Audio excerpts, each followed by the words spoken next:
اب انہوں نے مسلمانوں کا تجزیہ کیا ہے کہ مسلمان 4 قسم کے ہیں، سب ایک طرح کے نہیں ہیں۔ بہت غور سے سننے کی بات ہے، 80 صفحات کی رپورٹ ہے، جن حضرات کے پاس ہے انٹرنیٹ وغیرہ کا وہ نکال سکتے ہیں، پڑھیں پوری کی پوری۔ میں خلاصہ دے رہا ہوں۔ کہتے ہیں نمبر 1 ہے فنڈامنٹلسٹ، اور فنڈامنٹلسٹ وہ ہیں کہ جو اسلام کو صرف مذہب نہیں دین سمجھتے ہیں، جو یہ سمجھتے ہیں کہ اسلام صرف عقیدے، عبادات اور رسومات کا نام نہیں ہے، بلکہ اسلام ایک پولیٹیکو سوشو اکنامک سسٹم ہے، ایک نظام ہے، اجتماعی نظام ہے۔ کہا یہ ہمارے دشمن نمبر 1 ہیں، انہیں ہم نے ہر قیمت پر ختم کرنا ہے۔ السلام علیکم سامعین، آپ لوگ ڈاکٹر اسرار احمد صاحب کے اور بیانات سننا چاہتے ہیں تو ہمارے چینل کو سبسکرائب ضرور کر دیں۔ بسم اللہ الرحمن الرحیم۔ لقد كان لكم في رسول الله أسوة حسنة لمن كان يرجو الله واليوم الآخر وذكر الله كثيرا، وقال عز وجل كما ورد في نفس السورة يا نساء النبي لستن كأحد من النساء إن اتقيتن فلا تخضعن بالقول فيطمع الذي في قلبه مرض وقلن قولا معروفا وقرن في بيوتكن ولا تبرجن تبرج الجاهلية الأولى وَأَقِمْنَ الصَّلَاةَ وَآتِينَ الزَّكَاةَ وَأَطِعْنَ اللَّهَ وَرَسُولَهُ إِنَّمَا يُرِيدُ اللَّهُ لِيُذْهِبَ عَنكُمُ الرِّجْسَ أَهْلَ الْبَيْتِ وَيُطَهِّرَكُمْ تَطْهِيرًا وَاذْكُرْنَ مَا يُتْلَى فِي بُيُوتِكُنَّ مِنْ آيَاتِ اللَّهِ وَالْحِكْمَةِ إِنَّ اللَّهَ كَانَ لَطِيفًا خَبِيرًا۔ صدق اللہ العظیم۔ رب اشرح لي صدري ويسر لي أمري واحلل عقدة من لساني يفقهوا قولي۔ اللهم ربنا ألهمنا رشدنا وأعذنا من شرور أنفسنا، اللهم ارنا الحق حقا وارزقنا اتباعه وارنا الباطل باطلا وارزقنا اجتنابه، آمین یا رب العالمین۔ معزز حاضرین اور محترم خواتین، السلام علیکم ورحمۃ اللہ وبرکاتہ۔ میرے عنوان میں اگرچہ ترتیب یہ ہے کہ اسلام میں پردے کے احکام اور UN کا سوشل انجینئرنگ پروگرام، لیکن بیان میں جو مؤخر ذکر شے ہے وہ میں پہلے لا رہا ہوں تاکہ پس منظر معلوم ہو جائے کہ اس موضوع پر ہم آج کن حالات میں گفتگو کر رہے ہیں۔ دیکھیے، تقریباً 3 صدیوں سے جو ایک تہذیب یورپ میں پروان چڑھی تھی، اور اس کے بعض حصے تو گلوبلائز ہو چکے ہیں پہلے ہی، لیکن ایک آخری حصہ وہ ہے کہ جس کو اب گلوبلائز کرنے کے لیے بہت ہی منظم اور کنسرٹڈ ایفرٹس ہو رہی ہیں۔ اصل میں فکر انسانی کو توہمات کے چنگل سے نکالنا اور استخراجی منطق، ڈیڈکٹیو لاجک کے تنگنائیوں میں سے باہر نکالنا، یہ کام اسلام اور قرآن کا ہے۔ لیکن اس کے نتیجے میں 2 اسباب سے یہ تہذیب ایک غلط رخ پر پڑ گئی۔ پہلا سبب یہ تھا کہ یورپ میں پوپ کا اقتدار تھا، گویا کہ تھیوکریسی بدترین شکل، اور اس پوپ کے اقتدار میں جہاں بعض چیزیں اچھی بھی تھیں وہ بعد میں ذکر کروں گا، وہاں 2 بدترین باتیں یہ تھی کہ سائنس کا پڑھنا حرام، فلسفے کا پڑھنا حرام۔ کسی کے گھر سے سائنس اور فلسفے کی کتابیں نکل آئیں تو انہیں زندہ جلا دیا جاتا تھا۔ اور دوسری بات یہ ہوئی کہ یورپ کو جو یہ سبق پڑھایا مسلمانوں نے، یہ اصل میں اسپین کی یونیورسٹیوں کے ذریعے سے، گرناڈا کی یونیورسٹی، غرناطہ، ٹولیڈو کی یونیورسٹی، تولیتلا جسے کہتے ہیں، کارڈووا، قرطبہ کی یونیورسٹی، جیسے ہمارے نوجوان اب جاتے ہیں امریکہ اور انگلستان تعلیم حاصل کرنے کے لیے، ایسے ہی جرمنی، فرانس اور اٹلی کے نوجوان آتے تھے اسپین میں، ہسپانیہ میں، ان یونیورسٹیوں سے تعلیم حاصل کرنے کے لیے۔ یہاں یہودیوں کا ایک بڑا مؤثر عنصر موجود تھا، اور اس کا بھی ایک خاص سبب تھا۔ یہودیوں کو شدید پرسیکیوشن کا سامنا تھا عیسائیوں کے ہاتھوں۔ بات سمجھ میں آتی ہے، عیسائی جسے خدا کا بیٹا کہتے ہیں اسے یہودی کہتے ہیں ولد الزنا، باسٹرڈ، جادوگر، مرتد، واجب القتل، اور سولی پر چڑھایا۔ تو ظاہر ہے کہ اس قدر فرق ہے، اتنا تضاد ہے کہ بات سمجھ میں آتی ہے کہ سن 300 عیسوی میں جب کانسٹنٹائن جو قیصر روم تھا اس نے عیسائیت اختیار کی اور اس کے ساتھ پوری رومن امپائر عیسائی ہو گئی، تو اب عیسائیوں نے یہودیوں کے اوپر مظالم ڈھانے شروع کیے کہ تم ہمارے جسے ہم خدا کا بیٹا کہتے ہیں، تم ان کے بارے میں یہ بات کرتے ہو، تم نے انہیں سولی پر چڑھایا۔ بدترین پرسیکیوشن پورے یورپ میں، ان کے گھیٹوز علیحدہ ہوتے تھے، شہروں میں آباد ہونے کی اجازت نہیں تھی، شہر میں ضرورت کے لیے آنے کے لیے وقت مقرر تھا کہ آپ فلاں سے فلاں وقت تک آ سکتے ہیں، کوئی سودا خریدنا ہو آ جائیں، اللہ اللہ خیر سکتا۔ اور یہ جو پرسیکیوشن ہے یہ اسپین میں شدید ترین تھی، وہ بہت سخت عیسائی حکومت تھی ہسپانیہ میں۔ انہوں نے ایک بہت ہوشیار حکمت عملی اختیار کی کہ جب طارق ابن زیاد ہسپانیہ پر حملہ آور ہوئے تو انہوں نے ان کی مدد کی، انہیں راستے بتائے۔ ظاہر بات ہے کہ ان کے لیے یہ ساری انجانی دنیا تھی، انہیں راستے بتائے، ان کی مدد کی۔ نتیجہ یہ ہوا کہ ہسپانیہ میں جب مسلمانوں کی حکومت مستحکم ہوئی تو یہودیوں کو ایک بار پھر تاریخ میں وہ مقام حاصل ہو گیا جو انہیں کبھی حضرت یوسف علیہ السلام کے زمانے میں مصر میں حاصل ہوا تھا۔ مصر میں وہ پیرزادے بن گئے تھے، اس لیے کہ مصر کا بادشاہ حضرت یوسف کا عقیدت مند ہو گیا تھا۔ یہی حال یہاں ہوا۔ چنانچہ یہ بات لکھی ہے بن گوریون نے، جو پہلا وزیر اعظم تھا اسرائیل کا، that the golden era of our diaspora was Muslim Spain۔ یہ مسلم ہسپانیہ جو ہے یہ ہمارے دور انتشار کا عہد زرین ہے۔ یہ دور انتشار ان کا شروع ہوا تھا سن 70 عیسوی میں، جب ٹائٹس رومی نے یروشلم میں ایک دن میں 1,33,000 یہودیوں کو قتل کیا تھا۔ انہوں نے جو ہیکل سلیمانی دوسری مرتبہ بنایا تھا، جسے سیکنڈ ٹیمپل کہتے تھے، اسے منہدم کیا، ختم کیا اور انہیں فلسطین سے باہر نکال دیا۔ اب جہاں سینگ سمائے چلے جاؤ، یہاں تمہارے رہنے کا کوئی امکان نہیں۔ تو یورپ میں چلے گئے، ایشیا میں آ گئے، افریقہ میں چلے گئے، جس کو وہ کہتے ہیں ڈایاسپورا، ہمارا دور انتشار۔ تو اس دور انتشار کا عہد زرعی مسلم اسپین ہے۔ اب وہاں انہوں نے جو انہیں حیثیت، ایک وقت میں وہاں اسپانیہ میں مسلمانوں کی حکومت میں بنو امیہ کی حکومت تھی، وزیر اعظم بھی یہودی تھا، اتنی انہیں حیثیت حاصل۔ انہوں نے جو 2 سبق اسلام پڑھا رہا تھا ان نوجوانوں کو، کہ جو جرمنی سے، فرانس سے اور اٹلی سے آ رہے تھے، ایک حریت، آزادی، کوئی انسان دوسرے انسان کا محکوم نہ ہو، کوئی قوم دوسری قوم کی محکوم نہ ہو، انسان کو حق حاصل ہو حکمرانوں کو چیلنج کرنے کا، ان سے جواب طلبی کا۔ یہ سبق جو خلافت راشدہ نے دنیا کو پہلی دفعہ دیا تھا، انہوں نے اس میں مزید مرچ مسالہ لگایا کہ یہ حریت، آزادی، مادر پدر آزادی، خدا سے آزادی، شریعت سے آزادی، اخلاقی اصولوں سے آزادی۔ نمبر 2، جو اسلام نے سبق دیا تھا مساوات کا، کہ تمام انسان پیدائشی طور پر برابر ہیں، گورے ہوں، کالے ہوں، پیلے ہوں، لال ہوں، کسی رنگ کے ہوں، کسی نسل کے ہوں، کسی علاقے میں رہتے ہوں، کسی ناک نقشے کے ہوں، اور مرد ہوں یا عورت ہوں، پیدائشی طور پر سب برابر ہیں، ان میں کوئی فرق نہیں۔ یہ نوٹ کر لیجئے، اسلام میں مرد اور عورت کے درمیان ایک فرق ہے، لیکن وہ کہاں ہے؟ جب ایک مرد اور ایک عورت شادی کے بندھن بندھ جائیں اور ایک خاندان کی بنیاد ڈالیں، تو خاندان کے ادارے کا سربراہ مرد ہوگا۔ اور یہ ظاہر بات ہے، 2 اور 2 4 کی طرح کی بات ہے کہ کسی ادارے کے 2 سربراہ نہیں ہو سکتے، ایک سربراہ، اس کے نیچے آپ اسسٹنٹس، ڈپٹیز جتنے چاہے رکھیں۔ کسی بھی فرم کا مینیجنگ ڈائریکٹر ایک ہوگا، ڈائریکٹر 10 رکھیں، 20 رکھیں، 50 رکھیں، 2 برابر کے اگر سربراہ ہوں گے تو فساد ہی فساد ہوگا۔ تو یہ انتظامی برتری ہے، جیسے دفتر میں ایک چپڑاسی ہے اور ایک دفتر کے اندر افسر بیٹھا ہے، ان میں فرق ہے، لیکن ویسے یہ دونوں برابر ہیں انسان ہونے کے ناطے، اور سیاسی اعتبار سے ایک ووٹ افسر کا ہے، ایک ہی اس کے چپڑاسی کا ہے، ایکول۔ تو انتظامی طور پر مرد کو فوقیت دی گئی ہے عورت پر، لیکن جو شرف انسانیت ہے، ہیومن آنر، ڈگنیٹی، یہ برابر شیئر کرتے ہیں، ان میں کوئی فرق نہیں۔ یہ سبق پڑھایا اسلام نے، انہوں نے اس کو آگے بڑھایا، مرد اور عورت بالکل برابر ہیں، بالکل برابر ہیں، ایک جیسے کام کر سکتے ہیں، کندھے سے کندھا ملا کر کام کر سکتے ہیں، 2 مرد آپس میں شادی کر سکتے ہیں، 2 عورتیں آپس میں شادیاں کر سکتی ہیں۔ یہ سارا در حقیقت دنیا میں جو فساد پیدا کیا یہ یہودیوں نے، اور یہاں سے یوں سمجھیے کہ جیسے دریا چل رہے تھے علم کے، حکمت کے، ہسپانیہ کی یونیورسٹیوں سے، خاص طور پر یورپ کے ان 3 ممالک میں، سینٹرل یورپ جسے کہتے ہیں، فرانس، جرمنی اور اٹلی، تو اس میں سیاہی گھولتا رہا یہ یہودی طبقہ۔ کون سیاہی گھول رہا ہے؟ وقت کے بہتے دریا میں، دریا کا صاف اور پاک پانی آ رہا تھا، اس میں سیاہی گھولی یہودیوں نے۔ اس کے نتیجے میں جو لبرلزم پیدا ہوا، آزادی، وہی جو آج ہمارے یہاں آتا، لبرل اسلام، ماڈریٹ اسلام، لبرل اسلام، یہ لبرلزم یہودیوں کی پیداوار ہے، اور اس کے ذریعے سے انہوں نے عیسائیوں سے بھرپور انتقام لیا۔ اس نے 3 شکلیں اختیار کی۔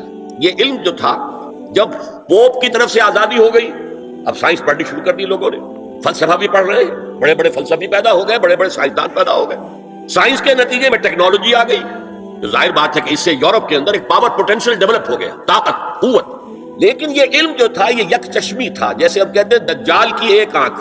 اللہ نے انسان کو 2 آنکھیں دی تھی علم کے ضمن میں، ایک تم اپنے حواس سے ظاہری سے اور عقل سے علم حاصل کرو۔ کسی شخص نے دیکھا ہوگا ہمارے آباء و اجداد میں سے کہ کوئی چٹان نیچے گری، نیچے بھی پتھر ہی تھا تو ایک شعلہ نکلا، انہوں نے دیکھا یہ کیا ہے، پھر اس نے 2 پتھر اپنے ہاتھ میں لے کے زور سے ٹکرائے، اس میں بھی شعلہ پیدا ہو گیا، تو آگ ایجاد ہو گئی۔ اس سے پہلے وہ صرف پھلوں پر گزارا کرتا تھا، پھولوں پر گزارا کرتا تھا، یا کوئی کچا گوشت کھاتا تھا، آگ تو تھی نہیں، تو یہ بہت بڑی شے تھی کہ جو پیدا ہو گئی۔ پھر آگ کے بعد کبھی کسی نے دیکھا کہ ہانڈی چڑھی ہوئی ہے چولہے پر، اور وہ اس کا ڈھکنا ہل رہا ہے، کون ہلا رہا ہے؟ کوئی جن ہے، بھوت ہے، کون ہے؟ بعد میں معلوم ہوا یہ اس کے نیچے جو سٹیم پیدا ہو رہی ہے، بھاپ، اس بھاپ میں یہ طاقت ہے کہ وہ ہلا رہی ہے، لہذا سٹیم جو ہے سیکنڈ سورس آف انرجی ایجاد ہو گئی۔ اب وہ سٹیم انجنز بن گئے، ریلیں چلنے لگی، دوڑنے لگی۔ تو یہ علم ایک تھا کہ آنکھ سے دیکھو، کان سے سنو، دماغ سے اس کو پروسیس کرو۔ یہ کمپیوٹر یہاں ہم نے تمہیں دے رکھا ہے نا، اس کمپیوٹر کے اندر تم فیڈ کرو اپنا سینس ڈیٹا، آنکھوں کا، کانوں کا، اور چھونے کا، چکھنے کا، سونگنے کا۔ یہ ڈیٹا فیڈ کر دو پھر یہ پروسیس کرے گا. اس طرح علم قدم بقدم قدم بقدم آگے بڑھتا گیا. ایک علم یہ ہے. دوسرا علم اللہ نے کہا تھا کہ ہم تمہیں دیں گے علم ہدایت، اور وہ وحی کے ذریعے سے آئے گا. جب سورہ بقرہ کے 4 رکوع کے آخر میں ہے، حضرت آدم سے جب کہا گیا کہ آپ زمین کا چارج سنبھالو تو وہاں کے خلیفہ بنائے گئے ہو. یہ جنت میں تو آزمائشی طور پر تمہیں رکھا گیا تھا، اب جاؤ. تو ساتھ ہی کہہ دیا گیا فَإِمَّا يَأْتِيَنَّكُم مِّنِّي هُدًى فَمَن تَبِعَ هُدَايَ فَلَا خَوْفٌ عَلَيْهِمْ وَلَا هُمْ يَحْزَنُونَ. جب تمہارے پاس میری طرف سے کوئی ہدایت آئے، وحی کے ذریعے سے نبیوں کے پاس ہدایت آتی رہے گی، ٹوٹل ہدایت، کیا کرو کیا نہ کرو، کدھر جاؤ کدھر نہ جاؤ، تو جو اس ہدایت کی پیروی کرے گا اس کے لیے نہ خوف ہوگا نہ حزن، اور جو ہماری آیات کو جھٹلائے گا وہ پھر جہنمی ہوں گے، آگ والے ہوں گے. تو یہ 2 آنکھیں دی تھی اللہ نے. یورپ نے ایک آنکھ بند کر لی، آسمانی ہدایت سے وہ موڑ لیا. ایک آنکھ پوری کھول دی، دیکھو سنو نتیجہ نکالو، کمپیوٹر سے پروسیس کرو، آگے بڑھو، فورسز آف نیچر کو کانکر کرو، ہارنس کرو، ایکسپلائٹ کرو، انہیں استعمال کرو اور آگے بڑھتے چلے جاؤ.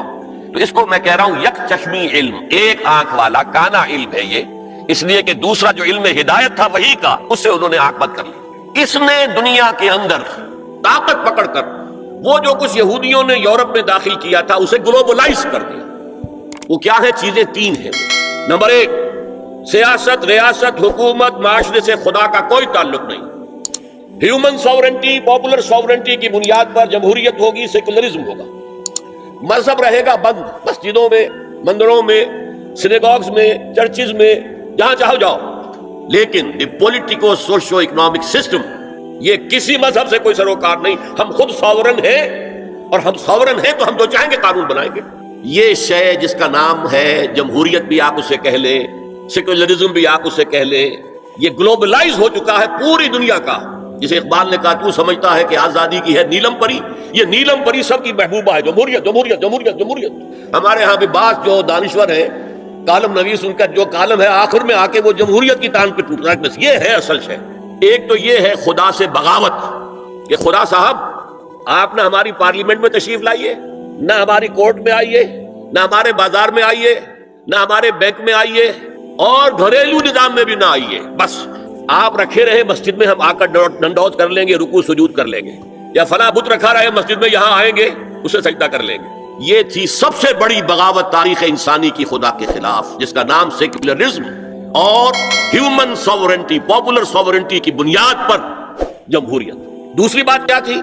معیشت کا معاملہ، خاص طور پر یورپ کا جو میں نے کہا تھا، جہاں بری باتیں تھی اچھی بات بھی تھی. پوپ کے زیر اثر، پوپ کے زمانے میں سود حرام تھا، ہر طرح کا کمرشل انٹرسٹ بھی حرام، اور یوزری جو کہ ذاتی طور پر ذاتی اپنی ضرورت کے لیے لوگ لے لیتے تھے، جیسے ہمارے یہاں پٹھانوں نے اڈے بنا رکھے ہیں، بیچارے غریب جاتے ہیں اور پھنستے ہیں ان کے چنگل میں، پھر نکل نہیں سکتے. تو یوزری اینڈ کمرشل بوتھ ور حرام، فوربیڈن. لیکن ایک کیلوین نامی ایک شخص نے اس کے لیے کتاب لکھی، اور یہودیوں کے زیر اثر انہوں نے انٹرسٹ کی اجازت حاصل کر لی. چنانچہ بغاوت ہو گئی. اب ایک بغاوت تو ہوئی چرچ سے، جبکہ چرچ آف انگلینڈ آزاد ہو گیا، اس نے کہا پوپ کو ہم نہیں مانتے، جائے اپنے گھر میں رہے. انگلینڈ، اور وہیں پر سب سے پہلا بینک آف انگلینڈ قائم ہوا، سودی کاروبار کا دنیا کے اندر آغاز ہوا. اور اسی کے ذریعے سے پھر یہودیوں نے بینکنگ نظام شروع کر کے پورے یورپ کو جکڑ لیا. یہ سازشیں کر کے ملکوں کو لڑاتے تھے، اور جب وہ ملک لڑ رہے ہیں تو انہیں پیسے کی ضرورت ہے، ہتھیار کے لیے، اسلحہ کے لیے، تو اپنے منہ مانگے شرح سود پر قرض دیتے تھے اور خون چوستے تھے. اور انہوں نے حتیٰ یہاں تک حیثیت اختیار کر لی کہ 100 سال پہلے، اب یہ 1904 ہے، 2004 ہے، 1905 میں گئے تھے علامہ اقبال انگلستان اور جرمنی، اور جا کر دیکھ آئے تھے کہ فرنگ کی رگے جہاں پنجائے یہود میں. اس وقت فرنگ کا امام جو ہے وہ برطانیہ تھا، جس کے بارے میں کہتے تھے کہ اس کی سلطنت میں کبھی سورج غروب ہی نہیں ہوتا. آج اسی فرنگ کا امام جو ہے وہ امریکہ ہے، اور اسی طرح پنجائے یہود کے اندر جکڑا ہوا ہے. اس لیے کہ سارا مالیاتی نظام، سارا بینکنگ نظام، امریکہ کی حکومت اس وقت دنیا کی سب سے زیادہ مقروض حکومت ہے. ٹریلینز آف ڈالر، بلین نہیں، ٹریلینز آف ڈالر، جس کا آپ تصور نہیں کر سکتے. ٹریلینز آف ڈالرز کی یہ مقروض ہے حکومت. کن کی؟ یہودی بینکاروں کی. اور ظاہر بات ہے کہ ان کے ہاتھ میں پھر ان کی نکیل ہے، جدھر چاہتے پھیر لیتے. یہ نظام جو ہے انٹرسٹ بیسڈ کیپٹلزم، جس میں جوا بھی جائز ہے، جس میں انسان کے جنسی جذبات کو بھڑکا کر کمائی کرنا وہ بھی جائز ہے، جس میں جو بھی شراب ہو، منشیات ہوں، ان کے ذریعے سے آمدنی حاصل کرنا بھی جائز ہے. آج یہ لحاظ بھی پورے گلوب کو اپنی لپیٹ میں لے چکا ہے. چائنا کچھ بچا ہوا تھا، لیکن رفتہ رفتہ مارکیٹ اکانومی اور پرسنل پراپرٹی کا سلسلہ آ کر رفتہ رفتہ وہ بھی اسی میں غم ہو رہا ہے. تیسرا جو ان کا کارنامہ تھا، انسان سے شرم، حیا، عصمت و عفت، اس کے سارے تصورات کو ختم کر دیا جائے، انسان کو حیوان بنا دیا جائے۔ ایک کتے کو شہوت ہے، جو کتیا مل جائے، چاہے اس کی ماں ہو چاہے اس کی بیٹی ہو، اس سے اس کو استفادہ کر لے گا۔ یہ انسانوں نے کیا قدریں لگا رکھی ہے، ماں، بیٹی، بہن، بیوی، کیا فرق ہے ان میں؟ عورت ہے وہ بھی عورت ہے، یہ بھی عورت ہے۔ اور خاندانی نظام کی جڑیں کھود ڈالی جائیں، گویا کہ انسان حیوان بن جائے۔ اور یہ نوٹ کر لیجئے پلیز کہ یہود کی جو ایک تو کتاب ہے تورات، ایک ہے تالمود۔ تالمود ان کی فقہ کی کتاب ہے۔ تالمود کی تعلیم یہ ہے کہ یہ باقی جتنے انسان ہیں، اصل انسان تو صرف ہم یہودی ہیں، یہ باقی جتنے انسان ہیں گوئمز، اور ان کے لیے دوسرا لفظ ہے جینٹائلز، یہ اصل میں انسان نما حیوان ہے، انسان نما حیوان۔ اور جبکہ انسان کا حق ہے حیوان کو استعمال کرنا، ایکسپلائٹ کرنا۔ گھوڑے کو ٹانگے میں بگی میں باندھتے ہیں کہ نہیں، اور بیل کو آپ اپنے ہل میں جوتتے ہیں، اسی طرح ہمارا حق ہے تمام انسانوں کو ان کا خون چوسنا، انہیں ایکسپلائٹ کرنا، انہیں استعمال کرنا۔ اور اس کے لیے بہترین طریقہ یہ ہے کہ انہیں واقعتاً حیوان بنا دیا جائے، انسانی اقدار ان سے چھین لی جائے۔ حیوان بنیں گے تو پھر کام کریں گے ہماری مرضی کے مطابق، اور جو کام وہ کریں گے اس کا جو بھی پروڈکشن ہوگا ہم سود کے ذریعے سے اس کی ملائی اور مکھن کھینچتے چلے جائیں گے، اور باقی چھاٹ ان کو بھی دے دیں گے۔ آخر انہیں بھی رہنا ہے، زندہ رہیں گے تبھی تو کوئی کام اگلے دن کریں گے۔ گھوڑے کو بھی شام کو آپ کو چارہ ڈالتے ہیں، کچھ چنے ڈالتے ہیں، تبھی تو اگلے دن جو ہے ٹانگے پہ جوتیں گے۔ یہ ان کا تیسرا فلسفہ تھا۔ یہ انتقام یہ لوگ یورپ سے اور امریکہ سے، عیسائیوں سے بھرپور طریقے پر لے چکے ہیں۔ شرم اور حیا نام کی کوئی شے نہیں، عصمت و عفت کا کوئی حساب نہیں، کوئی ذکر ہی نہیں۔ اور گواہیاں کیا ہیں؟ پریزیڈنٹ کلنٹن نے کہا تھا 2 سال پہلے یا 3 سال پہلے، وہ جو ان کی اینوئل سپیچ ہوتی ہے، state of the union address, اس نے کہا تھا عنقریب ہماری قوم کی اکثریت حرامزادوں پر مشتمل ہوگی۔ یہ حرامزادے کا لفظ میں نے ترجمہ کیا ہے born without any wedlock. ایک تو ہوتا ہے ایک مرد اور عورت کی شادی ہوئی ہے، نکاح ہوا ہے، پھیرے پڑے، کچھ بھی ہوا ہے، لیکن اعلانیہ طور پر وہ اب شوہر اور بیوی کی حیثیت سے ہے، تو ان کی اولاد ہو رہی ہے، جائز اولاد ہے۔ ایک بغیر شادی کی اولاد ہو رہی ہے تو یہ حرامی ہے، حرامزادے ہیں۔ انہوں نے کہا کہ ہماری قوم کی اکثریت حرامزادوں پر مشتمل ہے، ہومو سیکسولیٹی، لیسبینز، گیز، اور بالکل ڈکلیئر کرتے ہیں، پادری ڈکلیئر کرتا میں گے ہوں، سینیٹر ڈکلیئر کرتا میں گے ہوں، انہیں کوئی شرم ہی نہیں، اس کے اندر کوئی حجاب نہیں، اعتراف کرنے کے اندر کہیں بھی کسی طرح کی رکاوٹ نہیں، ہچکچاہٹ ہی نہیں۔ یہ جس کو کہا جائے گا پرمیسیو ہیڈونزم، جنسی لذت ہر طریقے سے حاصل کی جا سکتی ہے۔ زنا بالرضا ہو تو کوئی جرم ہے ہی نہیں، ہاں زنا بالجبر ہو تو جرم ہے، بالرضا ہو کوئی جرم نہیں، جرم ہے ہی نہیں سرے سے۔ ساری اخلاقی اقدار کو اس طریقے سے انہوں نے ملیا میٹ کر دیا ہے۔ البتہ ابھی یہ تیسرا معاملہ کچھ عالم اسلام کی حد تک ابھی پورا ان کا پروگرام مکمل نہیں ہو سکا۔ ہمارے ہاں ابھی کچھ خاندانی نظام کی بنیادیں باقی ہیں، کچھ والدین کا ادب ہے، ان کی عزت ہے، ان کی خدمت کو انسان اپنے لیے سعادت سمجھتا ہے، کوئی بیوی اور شوہر کے درمیان محبت، الفت، باہمی اعتماد کی کچھ فضا ہے، خاندانی نظام ہے۔ اگرچہ تیزی سے بگڑ رہا ہے نظام ہمارا، اور ہمارا ایلیٹ طبقہ اوپر کا جو ہے وہ مغرب کے طرز پر جا چکا ہے، لیکن ہماری مڈل کلاسز میں، لوور کلاسز کے اندر ابھی کچھ اقدار ہیں شرم کی، حیا کی، عصمت کی، عفت کی۔ آپ پورا زوردار طریقے پر مہم چلا رہے ہیں کہ مسلمان ممالک سے بھی یہ ساری اقدار ختم کر دی جائے۔ چنانچہ نوٹ کیجئے قرآن مجید میں 2 جگہ پر اللہ تعالیٰ نے اہل مکہ کو وارن کیا تھا۔ اولم یروا انا ناتی الارض ننقصها من اطرافها، کیا یہ قریش دیکھ نہیں رہے کہ ہم رفتہ رفتہ ان کی طرف بڑھ رہے ہیں، چاروں طرف سے ان کے گرد ہمارا گھیرا تنگ ہوتا جا رہا ہے، ان کے گرد جو قبائل آباد ہیں وہ ہمارے حلیف بنتے جا رہے ہیں۔ یہ سورہ رات کی آیت ہے، اور اسی طرح سورہ انبیاء میں ہے افلا یرون انا ناتی الارض ننقصها من اطرافها۔ تو اسلام گھیرا تنگ کر رہا تھا رفتہ رفتہ کفار مکہ کے گرد۔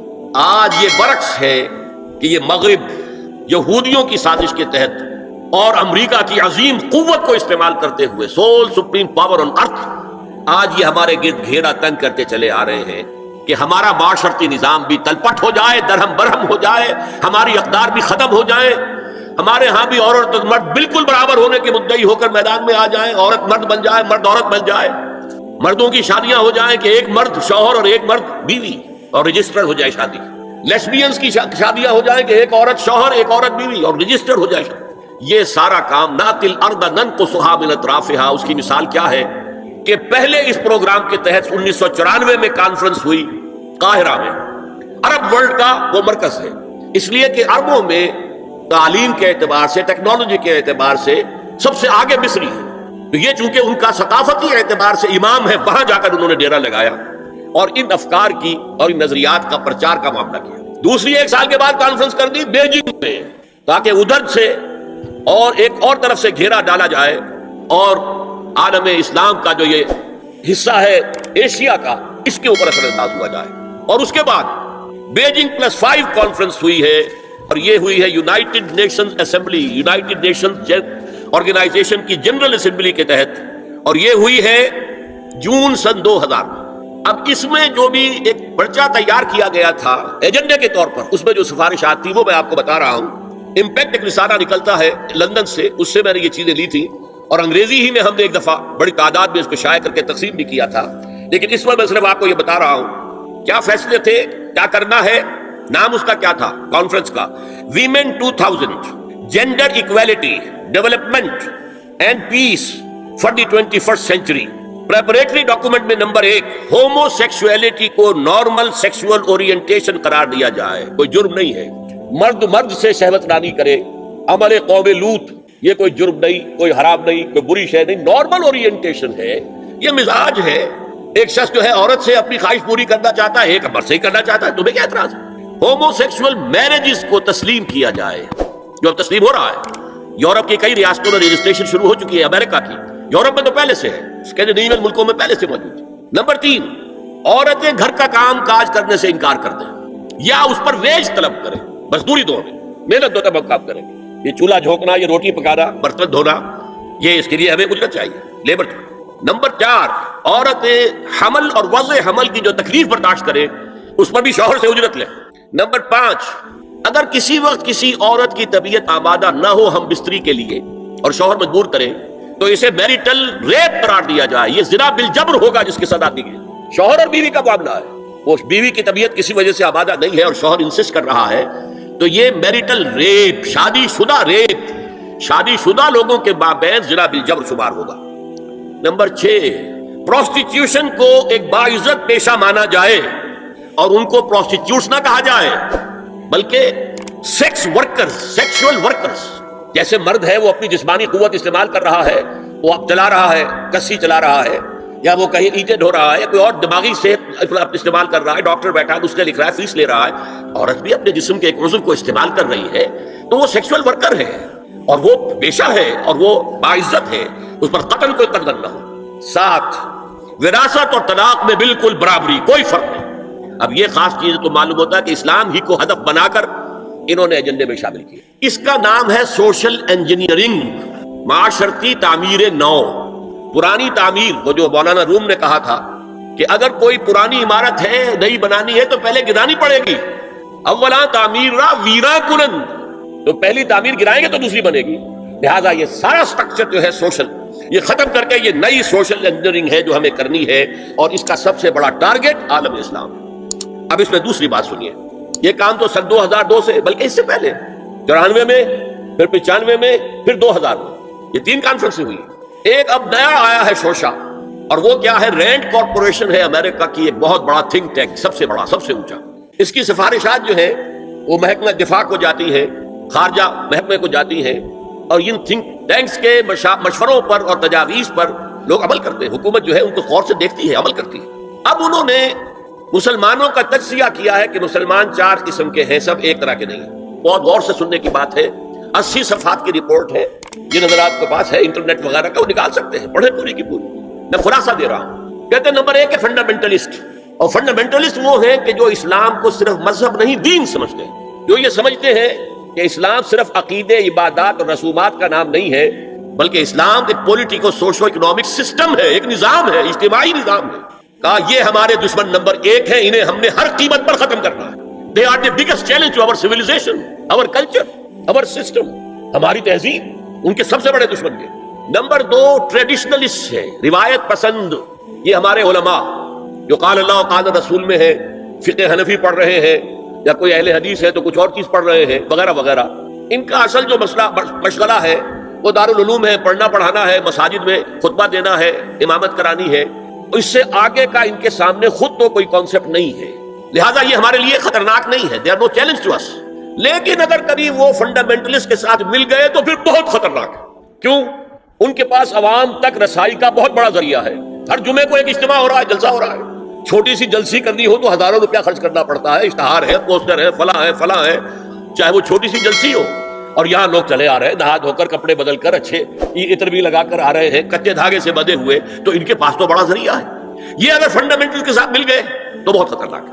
لہٰذا ان کے لیے تو یہ ہے کہ اولاً تو ان کو ایک دوسرے سے دور رکھو، اور جو ٹریڈیشنلسٹ ہیں انہیں اپنے باہمی جو مسلکی اختلافات ہیں، فرقے وارانہ اختلافات ہیں، ان کے اندر بزی رکھو، شوشے چھوڑتے رہو تاکہ وہ اسی بحث کے اندر مناظرے بازی میں لگے رہیں۔ تیسرے انہوں نے کہا ماڈرنسٹ ہیں، یہ وہ لوگ ہیں کہ جو اسلام کی ایک تعبیر جدید کر رہے ہیں اور اسے ہماری تہذیب کے ساتھ ہم آہنگ کمپیٹیبل بنا رہے ہیں۔ ان کی مدد کرو، انہیں سپورٹ کرو، انہیں پیسہ دو، اور ان کے لیے خاص طور پر پرنٹ اور الیکٹرانک میڈیا میں ان کی اپیئرنس کا بندوبست کرو، لیکن ان کے پاس کوئی اور ذریعہ تو ہے نہیں۔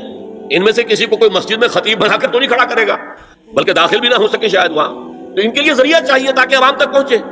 آج کا سب سے بڑا ذریعہ ٹیلی ویژن ہے، لاؤ انہیں اس پر، اور انگریزی پریس ہمارا خاص طور پر جو ہے ان کا اعلی کار ہے۔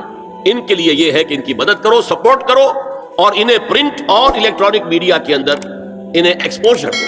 چوتھا کہتے ہیں وہ ہے سیکولرسٹ، پہلے ہی سے ہمارے ہیں، ہماری جیب میں ہیں، وہ تسلیم کر چکے ہیں، ہضم کر چکے ہیں کہ نظام کا، زندگی کے نظام کا کوئی تعلق مذہب سے نہیں ہے، مذہب نام ہے عقیدے کا اور عبادات کا اور رسومات کا، تو یہ تو ہمارے ہی ہیں۔ تو گویا کہ 2 جمع 2 تقسیم ہو گئی، 2 کو سپورٹ کرو، مدد دو، اور 2 کو سپریس کرو، اور ان دونوں کو ایک دوسرے سے دور رکھو، اور جو ٹریڈیشنلسٹ ہے، روایت پسند، انہیں ان کے اختلافات میں الجھائے رکھو۔ یہ ہے پالیسی جس کے تحت آج ایسی باتیں آپ کو اپنے الیکٹرانک میڈیا سے، ٹیلی ویژن سے سننے میں آ رہی ہیں، اور بڑے بڑے دانشور ہیں جو کہہ رہے ہیں شراب اسلام میں حرام نہیں ہے، شراب پی کر دھت ہو جانا، بالکل مدہوش ہو جانا حرام ہے۔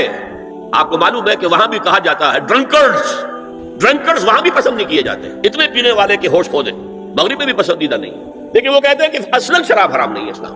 اور آپ کو معلوم ہے، میں نام نہیں لینا چاہتا، یہ ہماری بدقسمتی ہے کہ علامہ اقبال کے فرزند ہیں جنہوں نے یہ بات کہی، پھر انہیں کے ایک اور ہم نام ہے، انہوں نے شوشہ چھوڑا، اسلام میں پردہ ورتا نہیں ہے، قرآن میں پردہ نہیں ہے۔ یہ تو ایک وقت کی سوشل ضرورت تھی، ایک خاص وقت کی ضرورت تھی جس کے تحت کچھ احکام دیے گئے، ورنہ یہ کوئی مستقل احکام نہیں ہے۔ یہ ہے وہ صورتحال کہ جس کی بنا پر میں نے آج اس موضوع کو اپنے لیے اختیار کیا ہے۔ اب اس سے پہلے کہ میں اس موضوع پر کہ اسلام میں پردے کے احکام کیا ہیں، اب میں آ رہا ہوں پہلے حصے پر، لیکن اس کے لیے چند تمہیدی مباحث ضروری ہیں۔ نمبر 1، ہمارے نزدیک اسلام مذہب نہیں، دین ہے۔ مذہب کا لفظ اسلام کے لیے قرآن میں آیا ہی نہیں، لفظ مذہب آیا ہی نہیں، جہاں تک حدیث کا علم مجھے ہے وہاں بھی نہیں آیا۔ میں یقین سے نہیں کہہ سکتا، اس لیے کہ حدیث کا ذخیرہ بہت بڑا ہے، تو سارا تو میں نے نہیں پڑھا ہے، جتنا کچھ پڑھا ہے مذہب کا لفظ نہیں آیا۔ اور ہمارے ہاں مذہب کی اصطلاح ہمارے سلف میں مذہب حنفی، مذہب مالکی، مذہب شافعی، مذہب حنبلی، یہ ہمارے مسلکوں کے لیے آیا ہے مذہب، اور اب اس کے بعد ایک آیا مذہب سلفی جو اہل حدیث حضرات ہیں۔ تو مذاہب یہ ہے، اسلام دین ہے، ان الدین عند اللہ الاسلام، اور اسلام 6 چیزوں پر مشتمل ہے۔ اس میں ایمانیات بھی ہے، عبادات بھی ہے، رسومات بھی ہے۔ بچہ پیدا ہوگا تو کیا کرو گے؟ عقیقہ کریں گے۔ کوئی مرے گا تو کیا کرو گے؟ نہلائیں گے، کفن دیں گے، نماز جنازہ پڑھیں گے، پھر دفن کریں گے۔ یہ رسومات ہیں ہماری سوشل۔ شادی ہوگی تو کیا ہوگا؟ ایجاب و قبول ہوگا، اعلان عام ہوگا۔ یہ تینوں چیزیں بھی اسلام میں ہیں۔ سیاسی نظام اسلام میں ہے، معاشی نظام اسلام میں ہے، معاشرتی نظام اسلام میں ہے۔ اسلام کا قانون تعزیرات ہے، حدود ہے، اسلام کا دیوانی قانون ہے، اسلام کا قانون وراثت ہے، اسلام کا قانون شہادت ہے۔ زندگی کا کوئی گوشہ نہیں ہے جس کے بارے میں کہ اسلام نے ہمیں تعلیمات نہ دی۔ تو اسلام مذہب بھی ہے، لیکن صرف مذہب نہیں ہے بلکہ حقیقتاً دین ہے، یعنی مذہب کے تینوں اجزاء اور پولیٹیکل سوشو اکنامک سسٹم مکمل مل کر اسلام بنتا ہے۔ نمبر 2، اسلام صرف قرآن پر قائم نہیں ہے۔ یہ منکرین حدیث نے اپنا نام جو ہے اہل قرآن رکھ کر بہت بڑا دھوکہ دیا ہے مسلمانوں کو۔ وہ منکر حدیث ہے، منکر سنت ہے، وہ سمجھتے ہیں کہ بس قرآن کافی ہے، اور حضور کا جو حکم دیا گیا اطاعت کا، بار بار اطیع اللہ اطیع الرسول، اطیع اللہ واطیع الرسول، وہ اس وقت کے امام اور لیڈر ہونے کی حیثیت سے بس ان کی زندگی میں ان کی اطاعت تھی، ہمیشہ نہیں ہے۔ یہ ہمارا موقف نہیں ہے، امت کا نہیں ہے۔ ہمارے نزدیک 2 ہیں بنیادیں، کتاب اللہ و سنت رسول، اللہ کی کتاب اور اس کے رسول کی سنت صلی اللہ علیہ وسلم۔ اور اللہ کا شکر ہے پاکستان کے دستور میں قرارداد مقاصد بھی ہے تو اس میں دونوں موجود ہیں، اللہ کی کتاب اور رسول کی سنت۔ اور دفعہ 227 کے اندر جو کہا گیا ہے no legislation will be done here repugnant to the Quran and the Sunnah، قرآن اور سنت کو جمع کیا گیا۔ یہ دوسری بات ہے، چور دروازے ایسے ہیں، یہ منافقت کا پلندہ ہے ہمارا دستور پاکستان کا، کہ ان دفعات کے ہوتے ہوئے بھی اسلام نافذ نہیں ہو رہا۔ چور دروازے ایسے کیے ہیں کہ وہ انفیکٹو ہیں، لیکن عملاً شکل جو ہے نظری طور پر کم سے کم یہ ہے کہ کتاب اور سنت کو تسلیم کیا گیا ہے ہمارے دستور میں۔ تیسری بات بہت اہم ہے جو آج فلسفی بن کر سامنے آئے ہیں پردے کے خلاف، قرآن پر تدبر کرنے میں دو پہلو ہمیشہ سامنے رہنے چاہیے، ایک ہے اس کی تعویل خاص، ایک ہے تعویل عام۔ اس کو سمجھ لیجئے کہ اصطلاحات سے آپ ڈر نہ جائیں۔ دیکھیے قرآن ایک خاص دور میں اترا، 610 عیسوی سے 632 عیسوی تک 22 برس میں قرآن نازل ہوا حجاز میں۔ مکی صورتیں تو مکہ بھی حجاز میں ہے، مدنی صورتیں تو مدینہ بھی حجاز میں ہے۔ تبوک کے آتے جانے میں اگر کچھ اتنی ہے تو وہ بھی حجاز ہے، تبوک بھی اسی کا آخری سرا ہے۔ ہجرت کے دوران اتری ہے تو وہ بھی حجاز ہے، تو یہ حجاز میں اترا ہے اور وہی لوگ اس کے اولین مخاطب تھے۔ لہذا قرآن مجید میں جو چیز بھی نازل ہوئی ہے وہ اس وقت کے ماحول کے ساتھ کوئی نہ کوئی اس کی نسبت تھی، تبھی وہ سمجھ سکتے تھے۔ ہوا میں باتیں تو نہیں ہو سکتی، لیکن قرآن ہدایت ہے ابد الآباد تک کے لیے، یہ صرف اس وقت کے لیے ہدایت نہیں، آج بھی یہی ہدایت ہے، قیامت تک یہی ہدایت رہے گی۔ علامہ اقبال جیسا مدبر اور مفکر فلسفی، اسے بھی اگر ہدایت میں تسکین ملی ہے تو نہ کہیں جہاں میں اما ملی، جو اما ملی تو کہاں ملی، میرے جرم خانہ خراب کو تیرے عفو بندہ نواز میں۔ زندگی کے آخری دور میں صرف قرآن پڑھتے تھے، کوئی فلسفے کی کتاب نہیں، قرآن۔ لہذا قرآن میں ہدایت ہے، اقبال کے لیے بھی، 20ویں صدی کے فلسفی کے لیے بھی ہدایت ہے۔ جو بھی زمانے کے اندر مسائل پیدا ہوں گے ان سب کا حل موجود ہے۔ لیکن اب اس کو جوڑیے، اس وقت جو نازل ہوا خاص ماحول میں خاص افراد سے مخاطب ہو کر، تو کچھ واقعاتی پس منظر ہے جس میں نازل ہو رہا ہے اور اس کے ساتھ اس کا کوئی تعلق ہے۔ اسے کہتے ہیں، اگر آپ اس پس منظر میں رکھ کر قرآن کی آیات پر غور کریں گے، یہ تعویل خاص ہے، خاص اس پس منظر میں رکھ کر قرآن کی آیت پر غور کریں، اور یہ ضروری ہے، انسائٹ حاصل ہوتی ہے اس سے۔ لیکن ایک ہے اس کی تعویل عام، وہ ہمیشہ کے لیے ہے۔ چنانچہ اصول یہ ہے کہ الاعتبار لعموم اللفظ لا لخصوص سبب، یہ تفسیر کا اصول ہے۔ اصل اعتبار کیا جائے گا الفاظ کے عموم کا، نہ کہ سبب نزول کے خصوص کا۔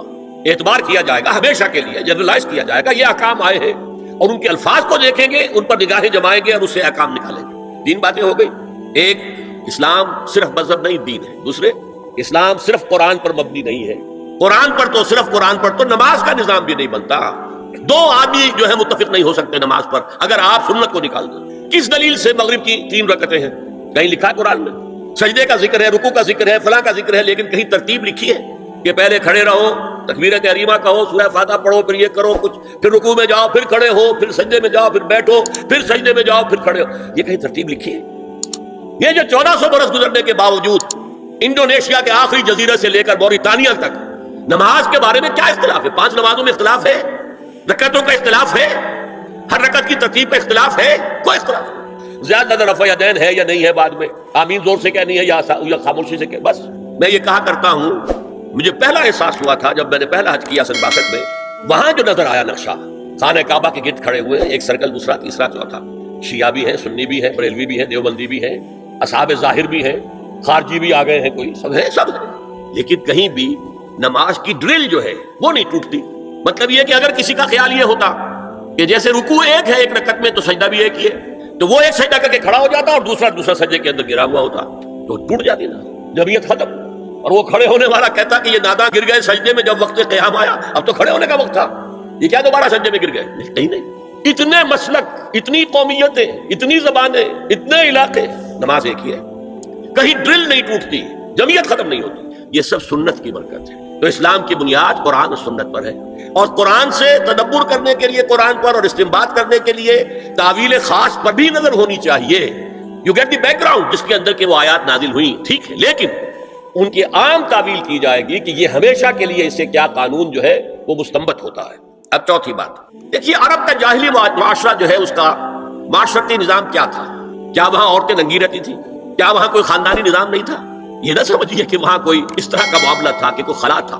نمبر 1، ان کا قبائلی نظام بہت مضبوط تھا، اور جب قبائلی نظام مضبوط ہوتا تو خاندانی نظام بہت مستحکم ہوتا۔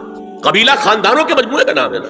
نمبر 2، شرفاء کی جو خواتین ہوتی تھی ان کے عام لباس کے علاوہ 2 چیزیں اور ان کے استعمال میں رہتی تھی، ایک خمار، اوڑھنی، گھروں کے اندر وہ اوڑھنی اوڑھتی تھی، ایک جلباب، لمبی سی چادر کہ جب باہر نکلتی تھی تو اس میں اپنے پورے جسم کو لپیٹ لیتی تھی، لیکن چہرہ نہیں چھپاتی تھی۔ یہ جلباب کا لفظ قرآن میں آیا، خمار کا خمرہن، جلابیبہن، یہ الفاظ انہیں معلوم تھے نا، ان کے زیر استعمال تھے نا، ورنہ کوئی نیا لفظ کہاں سے آ جاتا؟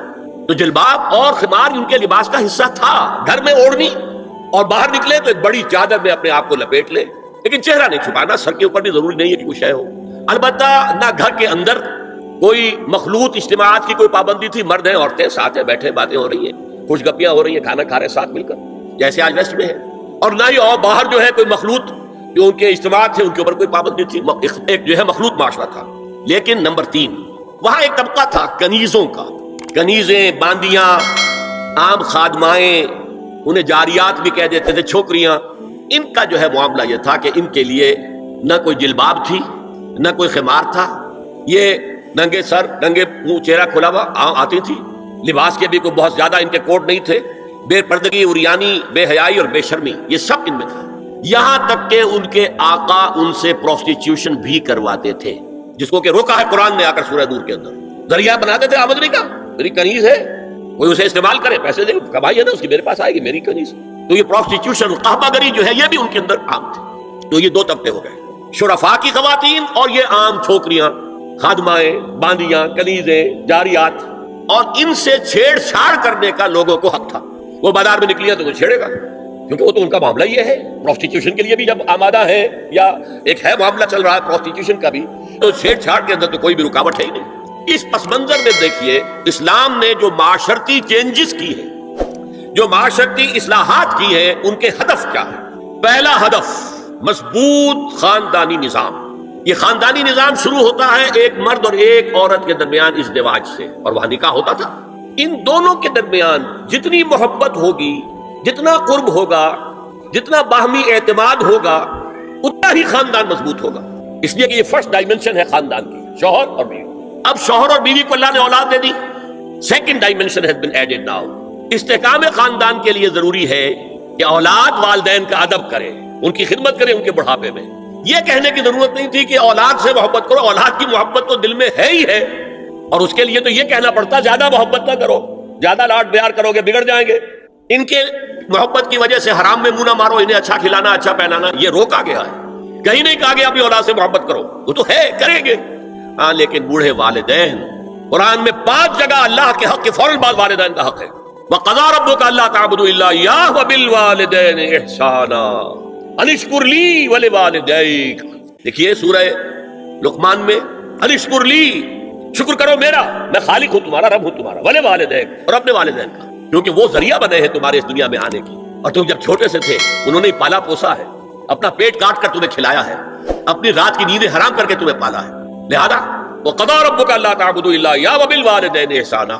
اور تیسری ڈائمنشن، بہن بھائیوں میں رشتہ، اولو الارحام، صلہ رحمی کرو، اخوت، یہ 3 ڈائمنشن ہوئے نا۔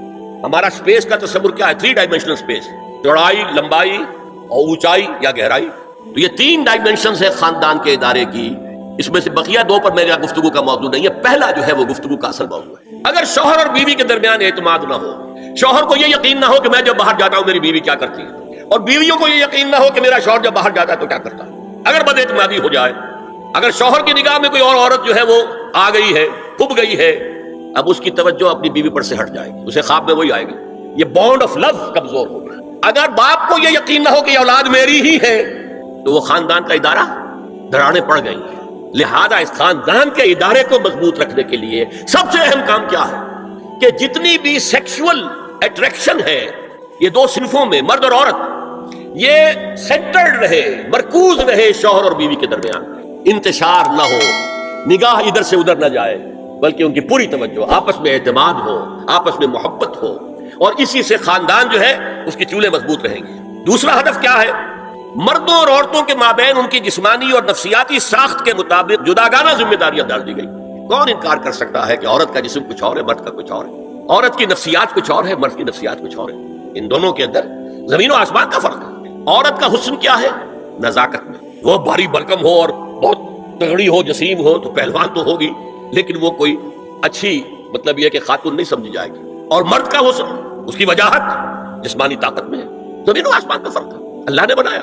اس اعتبار سے اسلام نے بھاری کام، اب دیکھیے جو کسی چلا رہا 8 گھنٹے اور کچھ لوگ لے کے آیا ہے اپنے گھر والوں کے لیے، بھاری کام، مشقت اس کا ہوا کہ نہیں ہوئی؟ جو اینٹیں ڈھوتا رہا سارا دن اور کچھ لے کر آیا ہے اپنے گھر والوں کے لیے، defence of the country, defence of the nation, مردوں کے گھر والے، معاش کا معاملہ مردوں کے حوالے، عورت نہیں.